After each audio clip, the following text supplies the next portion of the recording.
जलन का रोग था। जलन का रोग ऐसा होता है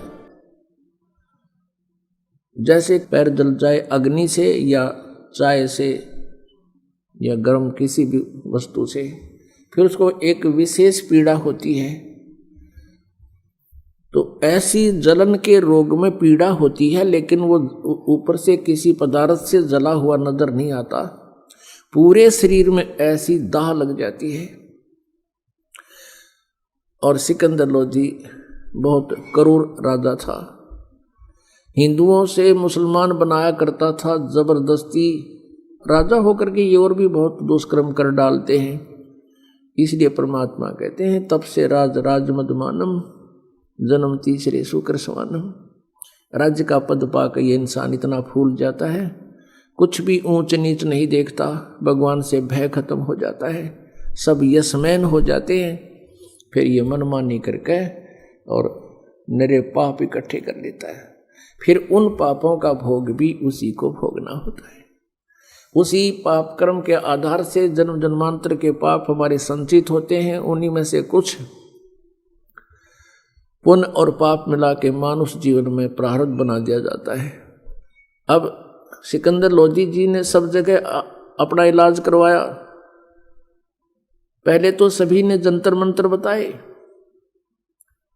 फिर अंत में कह दिया कि राजन हमारे पास ऐसी औषधि है, आग लगा दे लकड़ी में और कितनी जोर से जल रही हो 1 सेकंड में बुझा देगी, ऐसा ही करके दिखा दिया। और ये औषधि आपके काम नहीं कर रही, बिल्कुल भी निष्क्रिय होगी है। तो परमात्मा कहते हैं कि जब जीव के पाप बढ़ जाते हैं, ये मेडिसिन भी रिएक्शन करना शुरू कर देती है। तो पुण्यात्माओं, प्रारब्ध पाप से जो कष्ट हुआ है उसका औषधि काम नहीं कर सकती, उसमें परमात्मा की रहम की आवश्यकता होती है। सभी ने ये बता दिया कि तेरा ये प्रारब्ध का कर्म है, तेरे भाग्य में लिख दिया गया है विधाता ने, इसका अंत तेरी मृत्यु के साथ ही होगा, इसका कोई विकल्प नहीं। एक दिल्ली का बादशाह, अब वो क्या ट्रीटमेंट नहीं करवा सकता, उसने ये कह दिया कि जो मेरा इलाज कर देगा उसको मुंह मांगा धन दूंगा। लेकिन सब विफल रहे। किसी ने बता दिया कि काशी में एक बहुत पहुंचे हुए महापुरुष हैं और कबीर नाम है उनका, यदि वो आप पर रहम कर दे तो आपका रोग दूर हो सकता है। और भी बहुत से प्रमाण बताए कि उसके ऐसे गड़बड़ थी वो ठीक हो गया, दिल्ली में भी एक ऐसा व्यक्ति था उसको ऐसे ठीक हो गया, फलाने गांव में ऐसे था उसको ऐसे आराम हो गया। तब राजा को कुछ आशा की किरण दिखाई दी। सभी अपने मंत्रियों से कहा कि तुम काशी में चलने का प्रबंध करो। उन्होंने पहले घुड़सवार भेज दिए 2-3, और काशी के राजा थे वीरदेव सिंह बघेल, वो दिल्ली के बादशाह के अंतर्गत थे, अधीन होते थे। ओवरऑल कंट्रोलर भारत का दिल्ली का शासक ही होता था, बाकी छोटे छोटे नरेश होते थे, जैसे वर्तमान में स्टेट बना रखी हैं और मुख्यमंत्री प्रधानमंत्री के अधीन है। उधर से एक शेख तकी नाम का मुसलमान पीर, जो मुसलमानों का हेड गुरु था, हेड पीर था, और वो राजा का भी गुरु था, और उस शेख तकी के कंट्रोल में पूरा मुसलमान समाज था। इसलिए उस शेख तकी को सिकंदर लोधी साथ रखता था और उसे परामर्श लेकर के कार्य करता था कि कहीं कोई ऐसा मैं धर्म विरुद्ध काम ना कर दूं जिससे जनता में रोष उत्पन्न हो जाए। और ये भी एक राजनीति थी कि कोई इधर उधर रुक चुक होगी तो ये शेख तकी उनने आप सेट कर लेगा। अब हाथी के ऊपर सवार होकर के, हाथी के ऊपर एक अंबारी होती है, राजा लोग हाथी पर चलते थे। हाथी पर चलने से उसको किसी प्रकार की जो है ना झटके नहीं लगते, हाल नहीं लगती, आखड़ी नहीं लगती। बहुत एक अच्छी यात्रा, कंफर्टेबल ट्रेवलिंग मानते थे, हाथी के ऊपर चलना, और उसके ऊपर एक कक्ष बना दिया जाता था, एक रूम काठ का, उसमें राजा चलते चलते विश्राम भी करता था, बैठता भी था। हजारों की संख्या में अंगरक्षक साथ सैनिक चल पड़े, पहुंच गए वीर सिंह के पास। जो ही वीरदेव सिंह बघेल काशी के नरेश के पास सिकंदर लोधी पहुंचे तो उनके आवभगत में उन्होंने खाने के लिए पूरी मेज पर काजू, किशमिश, सेब, संतरे और जो भी नाश्ते में होते हैं सब वस्तु उपलब्ध करवा दी, और खड़ा होकर कहा, ए राजन, नाश्ता कीजिए। सिकंदर ने कहा कि वीर सिंह, मैं आपकी आवभगत से मैं बहुत संतुष्ट हूं, पर मैं खा कुछ नहीं सकता। मेरे एक ऐसी भयंकर बीमारी है कि मैं ना कुछ खा पा रहा हूं, ना मैं सो पा रहा हूं, ना मैं रो पा रहा हूं। मेरे जैसा दुखी इस पृथ्वी पर कोई और प्राणी आज नहीं है, और मैं यहां अपने इलाज के लिए आया हूं। मैंने सुना है कि यहां कोई कबीर नाम का संत है। आप तो यहाँ के रहने वाले हो, आपको तो अवश्य उनकी जानकारी होगी। उधर से परमेश्वर कबीर जी की महिमा से परिचित होकर और ज्ञान से प्रभावित होकर वीरदेव सिंह बघेल पहले ही परमेश्वर कबीर जी के शिष्य हो चुके थे, और वो तो वहाँ हजारों ऐसे प्रमाणों को आंखों देख चुके थे, और स्वयं के साथ भी घटना घटी उनको भी देख चुके थे कि ये खुद मालिक आए। वीर सिंह की आंखों में आंसू आ गए और कहा कि राजन, आप ठीक ठिकाने आ गए, आप बिल्कुल दुरुस्त स्थान पर आ गए, और आपका रोग अब रहेगा नहीं, यदि वो मेहर कर देंगे। वीर सिंह जी से ये बात सुनकर सिकंदर के मन में बहुत खुशी हुई और सोचा कि अब बात बनेगी। तो सिकंदर ने कहा कि वीर सिंह, बुलाओ, शीघ्र बुलाओ उसको, मैं बहुत दुखी हूं, कबीर को शीघ्र बुलाओ। अब दिल्ली के बादशाह का आदेश, एक नरेश उसको सीधे शब्दों में मना नहीं कर सकता। करबद्ध होकर कहा कि जो आज्ञा हजूर आपकी, एक मेरी अर्ज भी आपसे है। कहते हैं संत को बाई ऑर्डर नहीं बुलाना चाहिए, और मान लीजिए हम उनको बाई ऑर्डर बुला भी लेंगे और उन्होंने रहम नहीं बख्शा, उन्होंने कृपा नहीं की, अंदर से वो प्रसन्न नहीं हुए, क्योंकि वो दुख भी मान सकते हैं, तो फिर आना और ना आना बराबर रहेगा। और कहते हैं संत को बुलाना नहीं चाहिए, स्वयं चलकर उनके द्वार पर जावे, नतमस्तक होवे, तो प्रसन्न होगे तो राहत मिलेगी, खुश होकर आशीर्वाद देंगे तब राहत मिलती है। सिकंदर कहने लगा, बस ठीक है, आप मुझे अभी ले चलो। अमरता के ना करता, ना जिसके एक शब्द में पूरा हिंदुस्तान हला करता। फिर भी पुण्यात्मा, ये विचार करो इस तत्व ज्ञान पर कि जो राजपाट चाहते हैं वो कितने सुखी हैं, और फिर भी उन्होंने परमात्मा के सहारे की फिर भी आवश्यकता पड़ती है। और हम पहले उस परमात्मा की आड़ में बैठ गए, हम पहले उस पावर हाउस से कनेक्शन ले चुके हैं, जिनसे को फिर बाद में लेगा, चाहे राजा हो चाहे कोई हो, तो उनको उसी सत्र का फिर बाद में लाभ मिलेगा। अब वीर सिंह बघेल को पता था, जिसमें वो सिकंदर लोधी ने चलने को कहा, उस समय जो समय था वो कबीर जी के घर पे मिलने का नहीं था, शाम का समय था। वो परमात्मा कबीर जी अपने उस शिष्टाचार के आधार से गुरु स्वामी रामानंद जी के आश्रम में शाम को जाया करते थे, वहाँ बैठकर सब भक्तों और साधुओं के साथ आरती किया करते थे। वो समय वीरदेव सिंह बघेल को पता था कि कबीर जी आश्रम में मिलेंगे, तो सीधा आश्रम में लेकर गया। अब जो ही सिकंदर लोधी और वीरदेव सिंह बघेल रामानंद जी के मेन गेट पर पहुंचे, वहां द्वारपाल खड़े थे भक्त। अब वीरदेव सिंह को तो पता था कि हमारे आश्रम का क्या रूल है, क्या नियम है। और यदि वो आप बताते हो सिकंदर लोधी को तो उसको महसूस हो सकता था, क्योंकि राजा जो है सांप के साहस है, और उसके जरा सा भी कोई उसके विरुद्ध काम हो जाए, उसकी प्रकृति के विपरीत, वो तुरंत डंक मार सकता है। तो वीरदेव सिंह बघेल ने उस सेवादार से कहा कि भक्त सिकंदर लोधी दिल्ली के बादशाह आए हैं और हमने कबीर जी से मिलना है, क्या आए हैं भगवान? अब सेवक ने कहा कि उनके आने का वैसे तो समय हो रहा है, पर अभी तक वो पहुंचे नहीं हैं।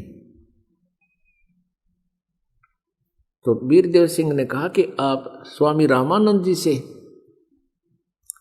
प्रार्थना कीजिए, क्योंकि रामानंद जी मुसलमानों को एंट्री अलाउड नहीं करता था, नो एंट्री थी मुसलमानों की रामानंद जी के आश्रम में। और वीरदेव सिंह बघेल ने कहा कि आपको अंदर नहीं जाने देंगे, तो राजनीति भी साथ रहती है इन लोगों के, इसलिए उस सेवक से सीधा ही कह दिया कि अंदर से आदेश आप पे ले लेगा यूं।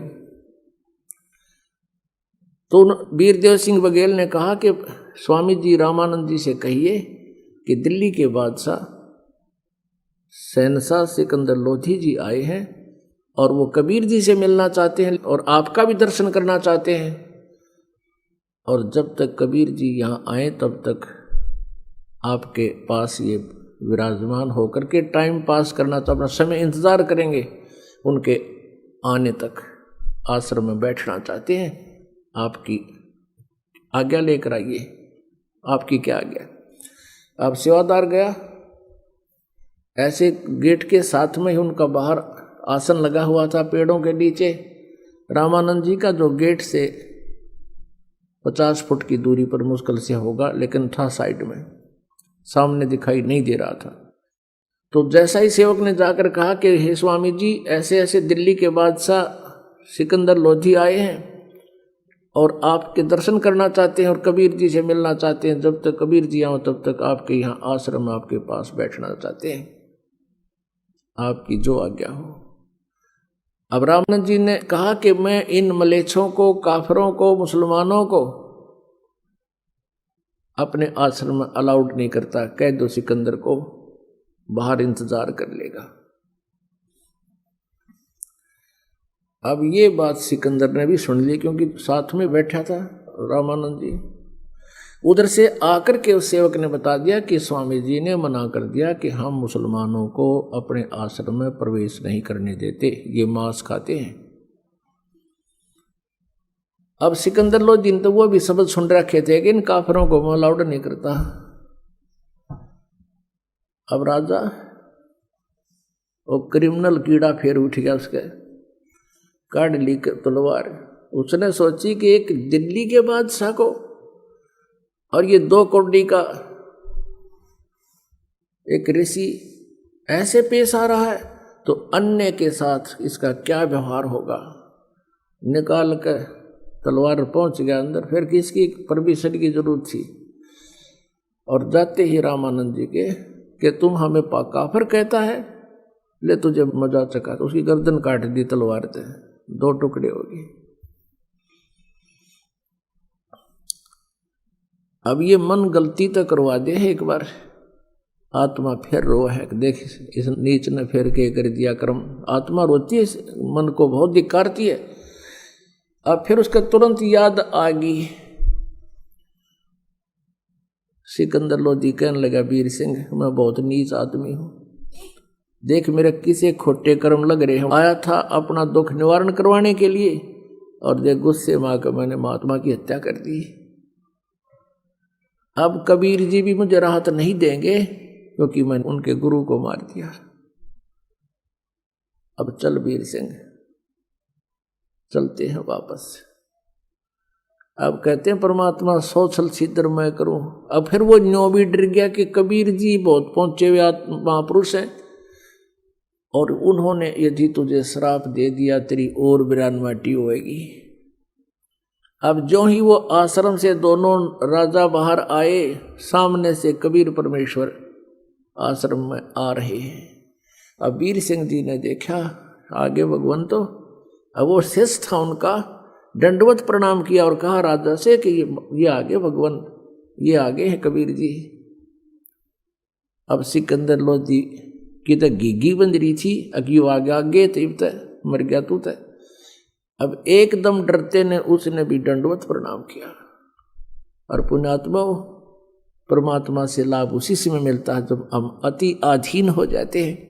तो परमेश्वर ने उस सिकंदर लोधी को राहत देने के लिए ये भी एक लीला करनी पड़ी, और रामानंद जी भी सेट करने थे, उसमें भी कमजोरी रह रही थी। एक तीर से दो शिकार किए दाता ने। सिकंदर लोधी यदि भी नम्र नहीं होता जैसे कबीर जी आते हैं और वो सीधी बात करो खड़ा खड़ा, मैं बहुत दुखी हूँ, मुझे राहत दे दो, मेरा इलाज करो, जैसे आम वैद्यों को बुलाता था, वैद्य नीचे बैठते थे, वो सिंहासन पर बैठता था, अगर ऐसे प्रभु के सामने वो एक्टिंग करता तो मालिक उसको कोई राहत नहीं देते। अब अति अधीन दीन हो प्राणी, वह को कहे ये अकथ कहानी। अब दोनों दंडवत किए हुए सामने, काशी नरेश और पूरे भारत का राजा, परमात्मा ने झुक के दोनों के सिर पे हाथ रखा, मुकुट समेत दंडवत प्रणाम कर रहे हैं, और परमात्मा ने उनके दोनों के सिर पे हाथ रखा आशीर्वाद वाला, और कहा इस गरीब के पास ये दो नरेश आज कैसे आगमन हुआ। अब सिकंदर लोधी खड़ा होकर आंखों में पानी भर के ये कहने लगा कि हे प्रभु, जिस उद्देश्य से हम आए थे आपके दर्शनार्थ, वो तो आपके सप्रस मात्र से मेरा दुख दूर हो गया। परमेश्वर ने यूं ही कहा था हाथ रख के कि ये दिल्ली के बादशाह और काशी नरेश आज कैसे आगमन हो गया दास के पास, तो ऐसे हाथ रखते उसका रोग ऐसे छू मंत्र हो गया जैसे कदे बीमार नहीं था। एकदम राहत पूरे शरीर में, बिल्कुल खुशी की लहर दौड़ गई, और सिकंदर लोधी ने समझ लिया ये तो अल्लाह आए हैं, चरण पकड़ दिए और कहने लगे प्रभु मुझे माफ़ कर दो, मैं बहुत नीच आत्मा हूँ, मैं बहुत पापी प्राणी हूँ। अब परमात्मा के सामने यो मन भाग जाता है, संत पूर्ण हो तो मन बकवाद छोड़ देता है और आत्मा उभर आती है। आत्मा भी नम्र है, ये मन दुष्ट है, इन दोनों का संयोग है। काल ने इसका अपना एजेंट इसके साथ छोड़ रखा है कि ये इसको पूरा प्रताड़ित करना है, मेरे पाप करवाने हैं, और परमात्मा की भक्ति से फिर ये मन रहता तो साथ है लेकिन अनुकूल हो जाता है। अब परमेश्वर ने कहा क्या बात है कि भगवान आप जिस उद्देश्य से मैं आया था वो तो आपने मेरा आशीर्वाद से मैं ठीक कर दिया, मेरा कहीं ट्रीटमेंट नहीं होता, लेकिन मैंने एक जुल्म कर दिया और आप मुझसे नाराज हो जाओगे और वो रोग मुझे फिर लगेगा, मैं इसलिए डर रहा हूँ। परमेश्वर ने कहा क्या कारण है, उसने सारी कहानी बताई थी। कहा प्रभु हमने आपके इंतजार के लिए आश्रम में प्रवेश चाहा था, स्वामी जी ने हमें अभद्र तरीके से पेश आए और बहुत कटु वचन बोले, और मेरे अंदर ये राजपाट का नशा, ये मेरा दुश्मन मेरे साथ था, और भगवान मुझसे भारी गलती होगी, मैंने आपके गुरुदेव की हत्या कर दी। अब उसके मुंह की तरफ देख रहे थे सिकंदर लोधी कि अब ये गुस्सा हो जाएंगे और फिर मुझे श्राप देंगे। तो परमात्मा ने कहा कि सिकंदर कोई किसी को नहीं मारता। अब स्वामी जी की मृत्यु आप ही के हाथ से थी, यह संयोग था इनका, आज इनकी मृत्यु होनी थी और आपसे ही होनी थी, इसके प्रारब्ध में थी। और आजा कोई बात ना, एक काम करना, अब ऐसे मत जाना, इसका अंतिम संस्कार करवा के जाना, नहीं तो आपको जनता बहुत भला बुरा कहेगी। अब जब परमात्मा ने कति सिकन भी नहीं करी, कोई गाली नहीं दी, कोई क्रोध नहीं किया, सिकंदर लोधी जान गया कि तो परमात्मा ही हो सकते हैं। ना इतनी देर में तो आग बुबला हो जा और ना 20 गालियां दे क्या क्या श्राप दे दे। लेकिन कबीर परमात्मा वो सुख सागर हैं जो दुख नहीं दे सकते, क्योंकि उसको मालूम है सभी आत्मा मेरी है, किसने श्राप दूं और किसने ना दूं। अब जो ही अंदर गए तो देखा कि स्वामी रामानंद जी के 2 टुकड़े हुए पड़े हैं और गर्दन धड़ से अलग पड़ी है। सभी उपस्थित आश्रम के भक्त कहने लगे कबीर जी को कि भगवान के आज सिकंदर लोधी ने अपने गुरुदेव की हत्या कर दी। सिकंदर थोड़ा पीछे रह गया था, परमात्मा शीघ्र अंदर आ गए थे। परमात्मा कहने लगे अरे आपको इतना भी ज्ञान नहीं, संत कभी मरते हैं। कहते देही को सतगुरु कहिए सब धुंधर ज्ञान, और 4 दाग आवे नहीं उसको सतगुरु ज्ञान। ये देही सतगुरु नहीं, इसके अंदर जो आत्मा है उसमें जितनी भक्ति कर ली वो आत्मा 4 दाग में नहीं आती। उनको ज्ञान आधार से संतुष्ट किया। इतने में सिकंदर लोधी फेर आ गया, वह सारे फेर सुकड़ गए। अयो फेर आ गया भाई कसाई, ये तो फेर गड़बड़ करेगा। अब सिकंदर लोधी वहां खड़े हुए देख रहे हैं। परमेश्वर कबीर जी ने दंडवत प्रणाम किया अपने गुरुदेव के चरणों की तरफ जहां पर धड़ पड़ा था और गर्दन थोड़ी दूर पड़ी थी, और फिर उठ करके उनके चरणों को स्पर्श किया कि हे गुरुदेव आरती का समय हो गया, उठियो गुरुदेव, भगत समाज आपका इंतजार कर रहा है। इतना ही कहा था कि उसी समय वो गर्दन उठ के, वो शीश उठ के और उसकी धड़के ऊपर चिपक गया और रामानंद जी एकदम बैठे हो गए। और सामने क्या देखा, फिर सिकंदर लोधी खड़ा देखा तो फिर कड़वी कड़वी आंख करी। तो परमात्मा कहने लगे हे भगवान, हे परमात्मा, हे गुरुदेव, ये आपके बच्चे खड़े हैं। फिर वो थोड़ा सा माइंड ध्यान इधर हो गया और फिर क्या देखा उसने, रामानंद जी ने, कि उसके शरीर से आधे हिस्से से तो खून बह रहा था, रक्त, और आधे से दूध निकला हुआ पड़ा हुआ था जमीन पर। अब रामानंद जी आश्चर्यचकित रह गए कि अभी दूध कैसे आ गया मेरे शरीर में, खून तो चलो रक्त की तो मान लें बात। तब कबीर जी से पूछा कि हे भगवान, ये मेरे शरीर से आधा रक्त और आधा ये दूध कैसे निकला?